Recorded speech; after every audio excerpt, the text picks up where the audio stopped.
Imagine o sofrimento de uma mãe ao colocar seu bebê em um cesto e deixá-lo na correnteza de um rio. O que pode levar alguém a tomar uma decisão tão difícil? Seria coragem, desespero ou uma fé tão grande que supera o medo? Um bebê condenado à morte, salvo de forma inesperada. Como o filho de uma escrava pôde se tornar um príncipe, mais tarde, o libertador de um povo inteiro? Qual seria o motivo por trás de cada detalhe dessa história? O nome dele é lembrado até hoje, mas poucos sabem dos sacrifícios e milagres que aconteceram desde o início de sua vida. Que legado começou no silêncio das águas e terminou na voz forte de um líder? A jornada do povo hebreu no Egito começou como uma bênção, mas, com o tempo, essa terra que antes os acolheu virou um lugar de sofrimento. Um novo faraó, que não conhecia José, assumiu o poder e, com ele, veio o medo de que os hebreus crescessem demais. Êxodo capítulo 1 versículo 8 diz: Então subiu ao trono do Egito um novo rei, que nada sabia sobre José.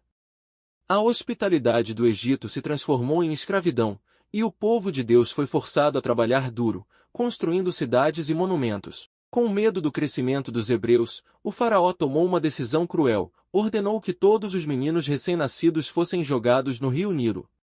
Imagine o pavor das famílias tentando salvar seus filhos enquanto a ameaça de morte rondava suas casas. Êxodo capítulo 1 versículo 16 registra: Quando vocês ajudarem as hebreias no parto e elas estiverem para dar à luz, se for menino, matem-no.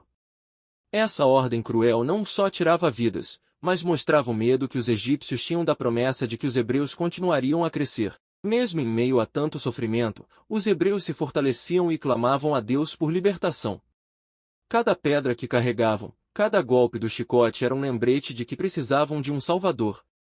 Êxodo capítulo 2 versículo 24 diz: Deus ouviu o clamor do seu povo. Ele ouviu o gemido deles e lembrou-se da aliança que fizera com Abraão, Isaque e Jacó. A escravidão os uniu em uma esperança silenciosa de que um dia seriam livres. A ordem do faraó não apenas tirava vidas, mas também desafiava os planos de Deus. Porém, o Senhor já havia preparado o caminho para o surgimento de um libertador, assim como Gênesis capítulo 50 versículo 20 diz: Vocês planejaram o mal contra mim, mas Deus o tornou em bem, para que fosse preservada a vida de muitos. Cada acontecimento, por pior que fosse, fazia parte de um plano maior. Enquanto os hebreus sofriam na escravidão, havia mulheres como Joquebede, que mantinham uma fé firme no Deus de seus antepassados. O rio, que parecia ser um lugar de morte, se tornaria um caminho para a salvação. A história de Moisés estava para começar de uma forma surpreendente, guiada pelas mãos de uma mãe cheia de fé e coragem. Imagine a cena: Joquebede, mãe de Moisés, com o coração apertado, prepara um cesto de junco, cobrindo-o com betume e piche para que não afundasse. Com cuidado, ela coloca seu bebê no cesto, sabendo que aquele pequeno ato era sua última esperança de protegê-lo. O rio Nilo, que era visto como símbolo de morte para tantos bebês hebreus, se tornaria um caminho para a vida de Moisés. A irmã de Moisés, Miriam, não conseguia deixar o irmão à deriva. Ela seguiu o cesto de longe, observando atentamente o que aconteceria. Então, o improvável aconteceu. A filha do faraó, acompanhada de suas servas, foi ao rio para se banhar e encontrou o cesto. Quando abriu, viu o bebê chorando e, mesmo sabendo que era um hebreu, teve compaixão. Miriam, vendo a cena, com coragem se aproximou e sugeriu: Quer que eu chame uma mulher hebreia para amamentar o bebê para a senhora? A princesa aceitou, e Joquebede, a própria mãe do menino, foi chamada para cuidar de seu filho por mais algum tempo. Que reviravolta incrível! O Deus de Israel, mesmo diante do decreto de morte, mostrou que tinha o controle de tudo. Depois de um tempo, Moisés foi levado ao palácio e adotado pela filha do faraó, passando a ser criado como um príncipe do Egito. Mas o chamado de Deus para sua vida não seria silenciado.